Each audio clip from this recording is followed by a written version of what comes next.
এখন জাকাত কি? জাকাত শব্দটি বর্ধন ও আধিক্য হতে ব্যবহৃত হয়ে থাকে। পাশাপাশি এই শব্দটা পবিত্রতা ও বিশুদ্ধতার অর্থ প্রদান করে থাকে। জাকাত এর অর্থ হচ্ছে পবিত্র করা। মালের জাকাত হচ্ছে সম্পদকে পবিত্র করা। যখন তুমি আল্লাহর বান্দার উপর জাকাত ফরজ হয়ে যায়, সে নেশার পরিমাণ সম্পদের মালিক হয়ে যায় এবং তার উপর 1 বছর অতিক্রম হয়ে যায়, তাহলে সেই মানুষের উপর জাকাত ফরজ। এখন নেশার পরিমাণ সম্পদ কতটুকু?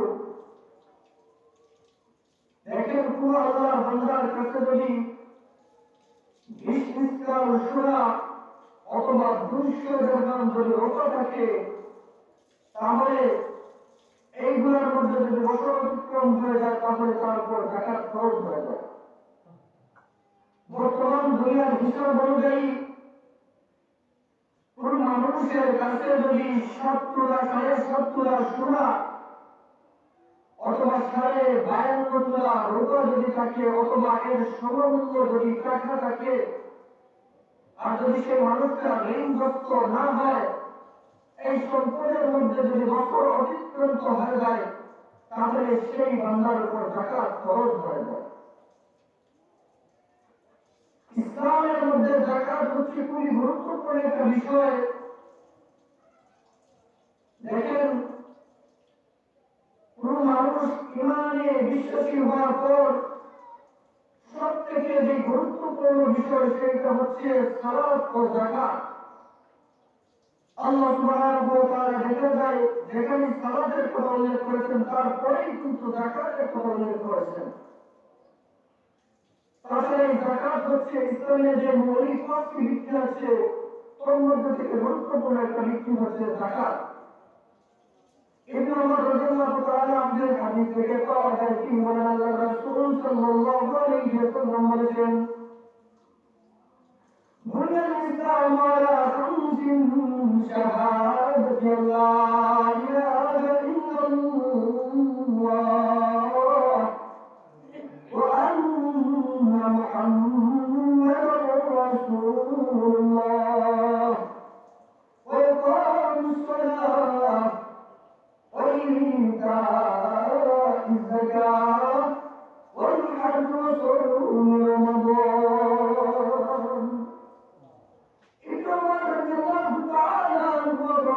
البخاري في الحديث सरकार द्वारा नबी वाला नबी बड़े मिसालें को लिखती होते पति शहादत अल्लाह इलाहा इल्लल्लाह व अन्ना मुहम्मद रसूलुल्लाह। सर्वप्रथम হচ্ছে কথা সত্য যে আল্লাহ ছাড়া আর কোনো ইলাহ নাই, আল্লাহ ছাড়া কোনো মাবুদ নাই, আল্লাহ ছাড়া কোনো পরশ নাই, ওয়া আন্না মুহাম্মাদার রাসূলুল্লাহ, এবং মুহাম্মদ আল্লাহর রাসূল, এই কথা সত্য। তারপরে রাসূল বলেন ইকামুস সালাহ, ইসলামের মৌলিক দ্বিতীয় ভিত্তি হচ্ছে নামাজ আদায় করা। তারপরেই আল্লাহ রাসূল সরকার নবী বলেন ইতাইজ যাকাত, যাকাত আদায় করা।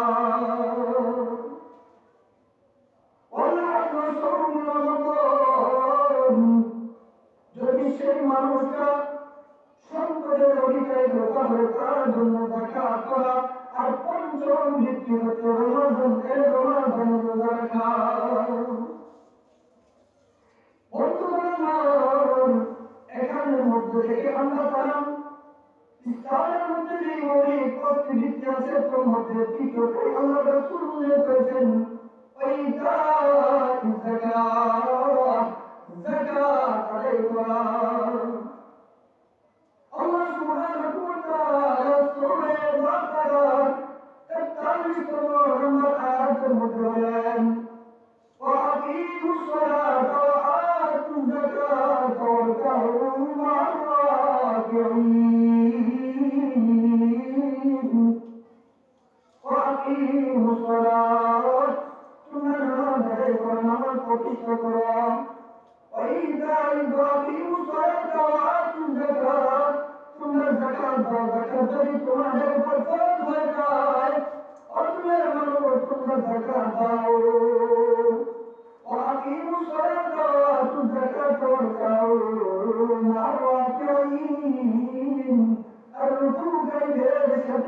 তোমরা রুকু করো। বন্ধু আমার, আল্লাহ সুবহানাহু ওয়া তাআলা সূরা মুজাম্মিলের 20 নম্বর আয়াতের মধ্যে বলেন, وأقيموا الصلاة وآتوا الزكاة وأقرضوا الله قرضا حسنا وما تقدموا لأنفسكم من خير تجدوه عند الله هو خيرا وأعظم أجرا واستغفروا الله إن الله غفور رحيم। কালামুল্লাহ শরীফের মধ্যে একটা সূরা হচ্ছে সূরা মুজাম্মিল। এই সূরার 20 নম্বর আয়াতের মধ্যে আল্লাহ তাআলা বলেন, ওয়াকিমুস সালাতা ওয়া আতুজ যাকাত, তোমরা নামাজ আদায় করো এবং তোমরা যাকাত দাও। ওয়াকরিদুল্লাহ কারদান হাসানা, এবং তোমরা আল্লাহকে কর্জের হাসানা দাও।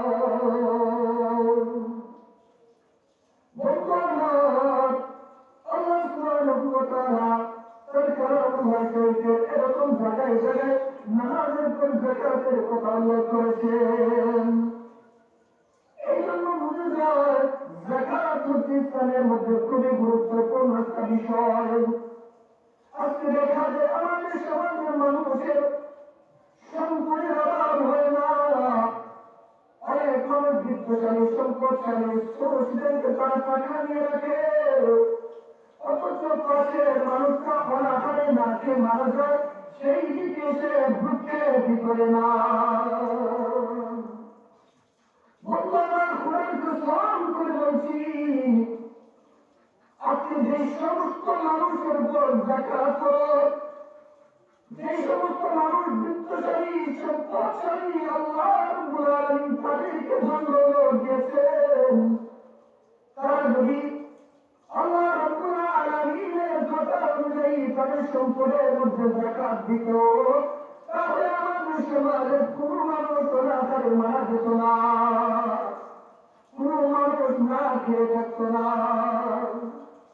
অথচ এখানে অহরহ মানুষরা তার মধ্যে দিন কাটাচ্ছে, দুই মুঠো খাবার সে ভালোভাবে খেতে পারতেছে না। যদি দিনের মানুষেরা যাকাতের প্রতি গুরুত্ব দিত, যথাযথ নদী সম্পদের যাকাত দিত, তাহলে আমাদের সমাজের মধ্যে এরকম দারিদ্রতা দেখা দিত না। দারিদ্র বিমোচনে ইসলাম যাকাত ফরজ করে দিয়েছে। বর্তমান পুরো পৃথিবীতে আজকের দুনিয়ায় 3টা অর্থ ব্যবস্থা চালু আছে। একটা হচ্ছে পূর্ণাঙ্গ অর্থনীতি, আরেকটা হচ্ছে ইসলামী অর্থনীতি, আরেকটা হচ্ছে সমাজতান্ত্রিক অর্থ ব্যবস্থা।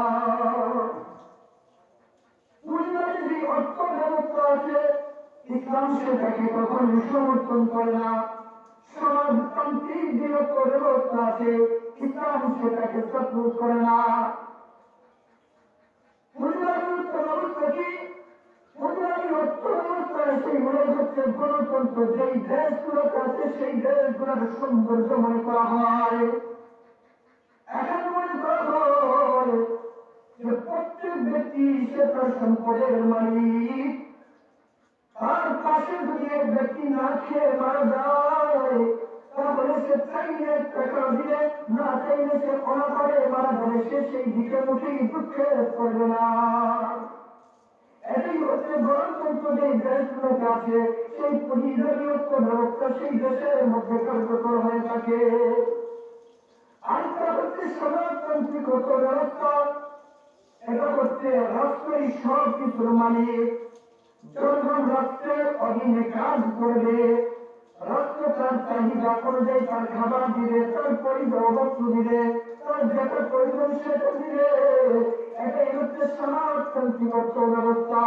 এটাই সম্ভবত উত্তর কোরিয়ার মধ্যে পাওয়া যায়।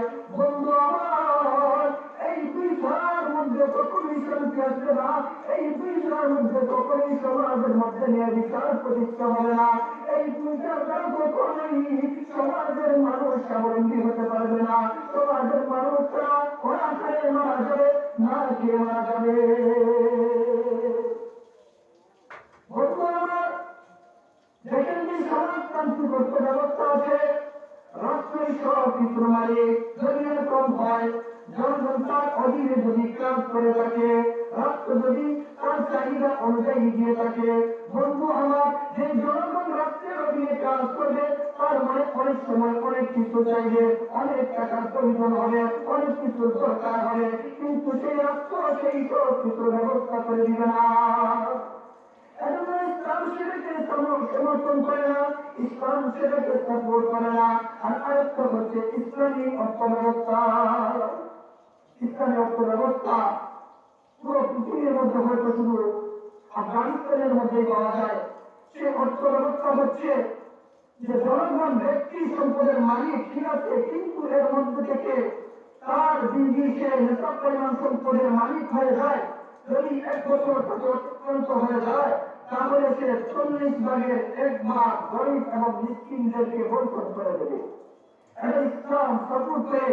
আজকে যদি সেই ইসলাম অর্থ ব্যবস্থা পুরো পৃথিবীর মধ্যে কায়েম হয়ে যায়, খোদার কসম করে বলছি, পুরো পৃথিবীর মধ্যে শান্তি চলে আসলে যেভাবে শান্তি চলে এসেছিল খুদ আল্লাহ রাসূল সাল্লাল্লাহু আলাইহি ওয়াসাল্লামের জামানায়, যেইভাবে শান্তি এসেছিল আবু বকর রাদিয়াল্লাহু তাআলা আনহুর জামানায়, যেইভাবে শান্তি এসেছিল ওমর ইবনে আব্দুল আজিজের জামানায়। এই জন্য আমাদেরকে যে ইসলামী অর্থনীতি অর্থ ব্যবস্থা আছে সেটার প্রতি আমাদেরকে গুরুত্ব দিতে হবে। এবং ইসলাম তো যাকাতের কথা বারবার বলছে, কালামুল্লাহ শরীফের মধ্যে যাকাতের কথা এসেছে, রাসূল সাল্লাল্লাহু আলাইহি ওয়াসাল্লামের হাদিসের মধ্যে যাকাতের কথা এসেছে। এই জন্য বন্ধু আমার, আমরা যারা সমর্থবান, আল্লাহ রাব্বুল আলামিন আমাদেরকে ধন দৌলত দিয়েছেন, আমরা যেন এর মধ্য থেকে গরিবদেরকে একটা অংশ দেই, গরিবদেরকে যেন আমরা যাকাত দেই। যদি আমরা যাকাত দিয়ে থাকি তাহলে আমাদের সমাজের মধ্যে শান্তি আসবে, আমাদের সমাজের মধ্যে সুশৃঙ্খলা আসবে। আল্লাহ সুবহানাহু ওয়া তাআলা সূরা মুমিনের মধ্যে মুমিনদের কিছু গুনাহ বর্ণনা করেছেন। এর মধ্যে আল্লাহ সুবহানাহু ওয়া তাআলা বলেন, الذين هم للزكاة فاعلون।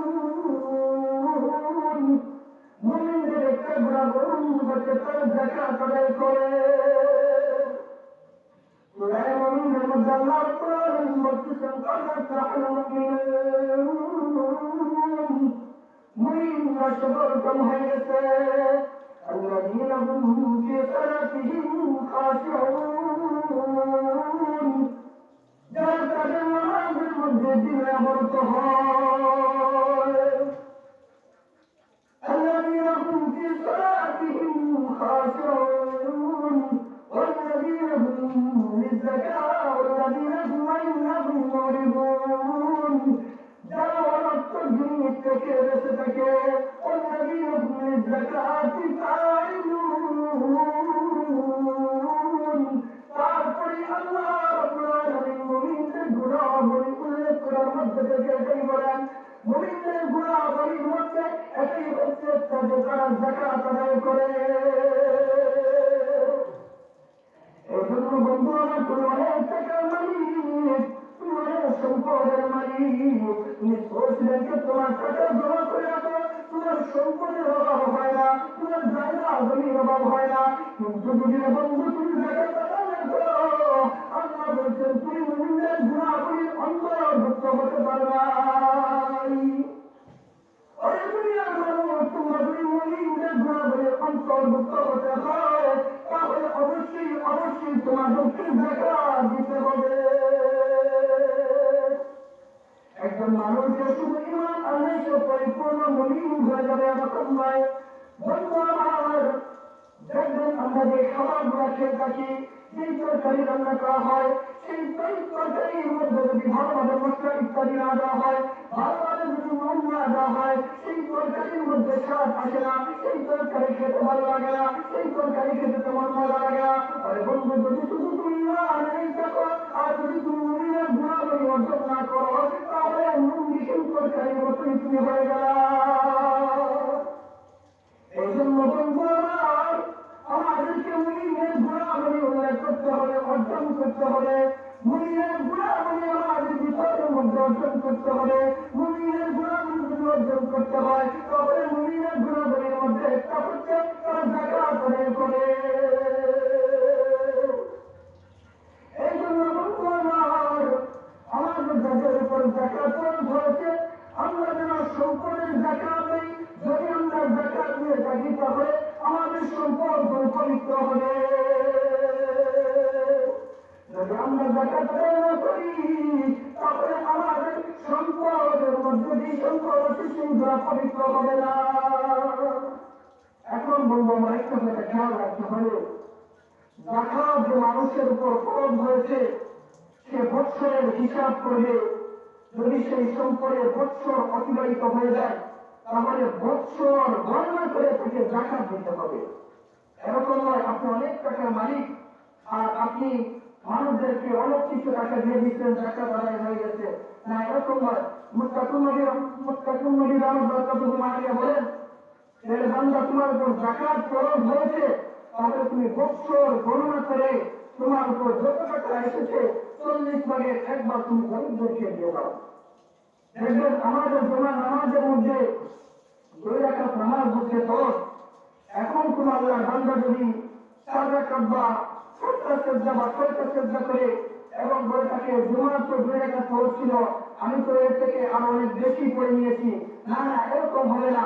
আল্লাহ রাব্বুল আলামিন বলেন জুমার মধ্যে তুমি 2 রাকাতই ফরজ আদায় করো, 2 রাকাতই নামাজ পড়ো। ঠিক তেমনি ভাবে আল্লাহ সুবহানাহু ওয়া তাআলা জবাব দিলেন হচ্ছে একটা যাকাত। সেই যাকাত বৎসর শেষে আপনাকে হিসাব করে সেই যাকাত দিতে হবে। বন্ধু আমার, যাকাত যদি আপনি হিসাব করে দেন তাহলে আপনার যে সম্পদ আছে সেই সম্পদটা পবিত্র হয়ে যাবে। এই জন্য এই যাকাতের কথা হাদিস শরীফের বহু জায়গায় এসেছে, কালামুল্লাহ শরীফের বহু জায়গায় এসেছে। হাদিস শরীফের মধ্যে একটা হাদিস পাওয়া যায় হাদিসে জিবরিল নামে। সেই হাদিসের মধ্যে যখন সত্তর এসে জিবরিল আমিন আল্লাহ রাসূল সাল্লাল্লাহু আলাইহি ওয়াসাল্লামের কাছে কিছু প্রশ্ন করেছিলেন, তার মধ্যে একটা প্রশ্ন করেছিলেন যে আখবিরনি আনিল ইসলাম, হে মুহাম্মদ আমাকে আপনি ইসলাম সম্পর্কে সুসংবাদ দিন। আল্লাহ রাসূল সাল্লাল্লাহু আলাইহি ওয়াসাল্লাম জিবরিল আমিনকে ইসলাম সম্পর্কে সুসংবাদ দিতে গিয়ে বলেন যে তোমরা প্রতি তোমরা নামাজ আদায় করো এবং তোমরা যাকাত দাও। হাদিসটা বুখারী এবং মুসলিমের বিভিন্ন কিতাবের মধ্যে রয়েছে। শুরু থেকে বলি উমর ইবনে খাত্তাব রাদিয়াল্লাহু তাআলা আনহু থেকে হাদিসটা বর্ণিত আন উমর ইবনে খাত্তাব রাদিয়াল্লাহু তাআলা আনহু قال بينما نحن عند رسول الله صلى الله عليه وسلم ذات يوم عمر بن الخطاب رضي الله تعالى عنه একদিন আমরা রাসূল সাল্লাল্লাহু আলাইহি ওয়াসাল্লামের আশপাশে উপবিষ্ট ছিলাম। একদিন আমরা রাসূল সাল্লাল্লাহু আলাইহি ওয়াসাল্লামের পাশে বসে ছিলাম। হঠাৎ এক ব্যক্তি আগমন করলো, যার পরনে ছিল শুভ্র কাপড়, সাদা ধবধবে সাদা কাপড়, যার চুলগুলো হচ্ছে কুচকুচে কালো। সেই ব্যক্তিকে দেখে তার মধ্যে কোনো সফরের চিহ্ন পরিস্ফুটিত হচ্ছিল না। আমাদের কোনো মানুষ সেই ব্যক্তিকে ছিল না।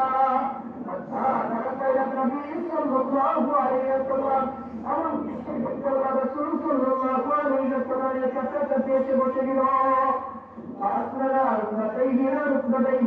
এবং তার হাঁটু কান্নার রাসূল সাল্লাল্লাহু আলাইহি ওয়াসাল্লামের হাঁটুর সাথে সোজা বরাবর করে বসলো। এবং তার পা কাটানোর রাসূলের উরুর উপরে এরকম রাখলো।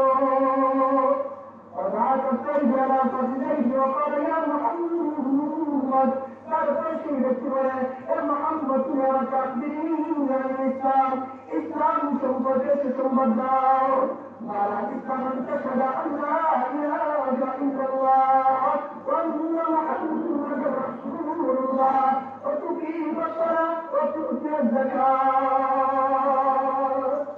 আল্লাহ হাবিব সরকার জিবরিলে আমিন যে শব্দ এসে যখন জিবরিলে আমিন এসেছিলেন এবং আল্লাহ রাসূলকে ইসলাম সম্পর্কে জানতে চেয়েছিলেন, তখন আল্লাহ রাসূল সাল্লাল্লাহু আলাইহি ওয়াসাল্লাম এই কথা বলেছিলেন যে তুমি যাকাত আদায় করবে। এই জন্য বন্ধু আমার, আমাদের যাকাত যাদের উপর ফরজ হয়েছে অবশ্যই আমাদেরকে যাকাত দিতে হবে। যেমন ভাবে একজন বান্দার উপর যেই মন্দির পাঁচ ওয়াক্ত নামাজ ফরজ, যেইভাবে রমাদান এলে রোজা রাখা ফরজ, যেইভাবে সমস্তবার কোরআন পড়া ফরজ, ঠিক তেমনভাবে সেই মানুষটাই যদি নেশাদ সম্পদের অধিকারী হয়ে যায় তাহলে তার উপর যাকাতই ফরজ। নামাজ যেভাবে ফরজ ঠিক তেমনিভাবে যাকাতটাও ফরজ। এই জন্য বন্ধু আমার, আমাদেরকে যাকাত দিতে হবে। যদি আমি আপনি যাকাত না দেই তাহলে আমাদের ব্যাপারে কি ভয়ঙ্কর শাস্তির কথা এসেছে।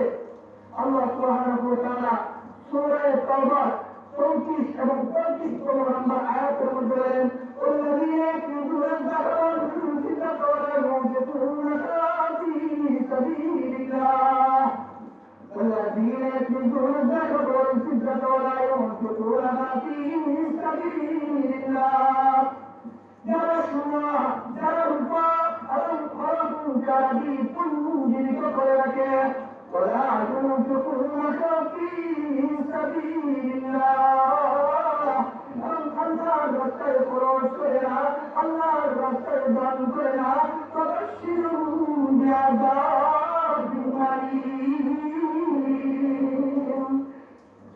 আল্লাহ সুবহানাহু ওয়া তাআলা নবীজিকে সুসংবাদ বলছেন, হ্যাঁ নবীজি, আপনি তাদেরকে যন্ত্রণা দেন এবং মর্মন্তুদ শাস্তির সুসংবাদ দিন। يوم يطلع عليها في نار جهنم فتطوى بها جباههم وجنوبهم وظهورهم هذا ما كنتم تكنزون فذوقوا ما كنتم تكنزون। আল্লাহ সুবহানাহু ওয়া তাআলা সূরা ইব্রাহিমের 34 এবং 35 নম্বর আয়াতের মধ্যে বলেছেন, যারা সোনা রূপা এবং অলংকার আদি পুঞ্জীবিত করে রাখে, জমা করে রাখে, আল্লাহর রাস্তায় খরচ করে না, দান করতে পারে না, যাকাত দেয় না, فبشرهم بعذاب أليم। আপনি তাদেরকে মর্মন্তুদ শাস্তির সুসংবাদ দিন।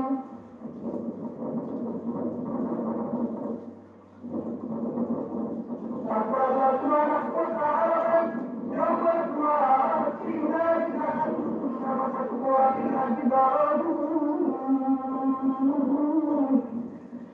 يوم يحمى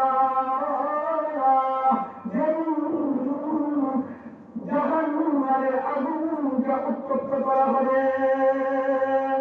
يوم يحمى عليها في نار جهنم فتطوى بها جباههم وجنوبهم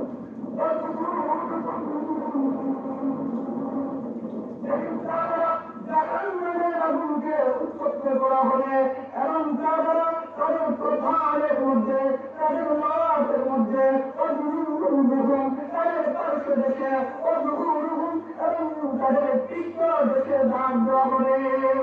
هذا ما كنتم لأنفسكم هذا كنتم لأنفسكم। এটাই হচ্ছে তোমাদের সম্পদ, এটাই হচ্ছে তোমাদের দৌলত, যা তোমরা নিজেদের জন্য জমা করেছিলে। فذوقوا ما كنتم تكنزون। আজকের কিয়ামতের দিন সেই সম্পদের প্রতি শক্তির স্বাদ আস্বাদন করো। এই জন্য বন্ধু আমার, এই হাদিসের মধ্যে থেকে আমরা কঠিন দুঃসংবাদের কথাই শুনতে পেলাম। যারা দান করতে পারে না, যারা যাকাত দেয় না, তাদের ব্যাপারে আল্লাহ সুবহানাহু ওয়া তাআলা রাসূলকে বলছেন তাদেরকে মর্মন্তুদ এবং যন্ত্রণাদায়ক শাস্তির সুসংবাদ দিন। يوم يحمى عليها في نار جهنم فتطوى بها جباههم وظهورهم هذا ما كنتم لأنفسكم فذوقوا ما كنتم تكنزون এই সম্পদরা কাল কিয়ামতের দিন তোমাকে বলবে এখন তুমি যন্ত্রণাদায়ক শাস্তির স্বাদ সেবন করো। এই জন্য বন্ধু আমার, যেদিন কোনো বেচা কিনা চলবে না, যেদিন কোনো বন্ধুর সুপারিশ কার্যকর হবে না, এর আগে তোমরা যাকাত দিয়ে দাও, আল্লাহর রাস্তায় দান সদকা করো। আল্লাহ সুবহানাহু ওয়া তাআলা এই মর্মে নির্দেশ দিয়েছেন। বুখারী শরীফের আরেকটা হাদিস, হাদিসটা আবু হুরায়রা রাদিয়াল্লাহু তাআলা আনহু থেকে বর্ণিত, হাদিস নাম্বার ৭৪ নম্বর হাদিস। আল্লাহ রাসূল সাল্লাল্লাহু আলাইহি ওয়াসাল্লাম বলেন, মান আতাহু আল্লাহু মালান ফালাম ইয়াজি যাকাতাহু মুতিয়া লাহু ইয়াউমাল কিয়ামাতি শুজাআন আতা লাহু যাকাত। সরকার ওয়ালা মদিনা ওয়ালা নবী বলেন, মান আতাহু আল্লাহু মালান ফালাম ইয়াজি যাকাতাহু, যদি আল্লাহ সুবহানাহু ওয়া তাআলা ধন সম্পদ দিয়েছেন, ধন দৌলত দিয়েছেন, মাল দিয়েছেন, ধনী বানিয়েছেন, সম্পদশালী বানিয়েছেন, ফালাম ইয়াজি যাকাতাহু, যদি সে সেই সম্পদের যাকাত আদায় না করে, ফালাম ইয়াজি যাকাতাহু মুসিরা লাহু ইয়াউমাল কিয়ামাতি শুজাআন আতা, তাহলে কাল কিয়ামতের দিন তার এই সম্পদকে বিষাক্ত ভয়ঙ্কর সাপের আকৃতি ধারণ করা হবে।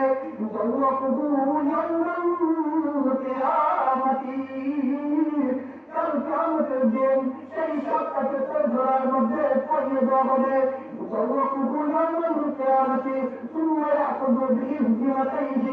তারপর সেই সত্তা তার আবার প্রান্তে ধ্বংসন করতে থাকবে, ধ্বংসন করতে থাকবে এবং বলতে থাকবে, আলামালুকা, আমি তোমার মাল, আলা কান্দুকা, আমি তোমার অলঙ্কার, সোনার উপর বন্ধ। এই জন্য বন্ধু আমার, আপনার এই হাদিসের মধ্যে থেকে জানতে পারলাম কাল কিয়ামতের দিন আল্লাহ রাসূল বলেছেন, আমাদের যে সম্পদ আছে সেই সম্পদের মধ্যে যদি আমরা যাকাত আদায় না করি, তাহলে এই সম্পদগুলোই বিস্তর ভয়ানক সাপের আকৃতিকে ধারণ করবে এবং অদর প্রান্তে মুখের মধ্যে সে শুধু দংশন করতে থাকবে এবং বলতে থাকবে, আমি তোমার মাল, আমি তোমার সম্পদ। এই জন্য বন্ধু আমার, আজকে আমরা মারা গেলে সব সম্পত্তি পড়ে থাকবে, আমার আওলাদ যারা আছে তারা সেইগুলার মালিক হয়ে যাবে। এই জন্য আমরা জীবিত থাকতে সেইগুলা নিয়ামতের কদর করি এবং আল্লাহ সুবহানাহু ওয়া তাআলা যেভাবে যাকাত দেওয়ার কথা বলেছেন আমরা যেন সেইভাবে যাকাত দিতে পারি। আল্লাহ সুবহানাহু ওয়া তাআলা আমাদের সবাইকে যেন তৌফিক দান করেন। আলহামদুলিল্লাহি রাব্বিল আলামিন।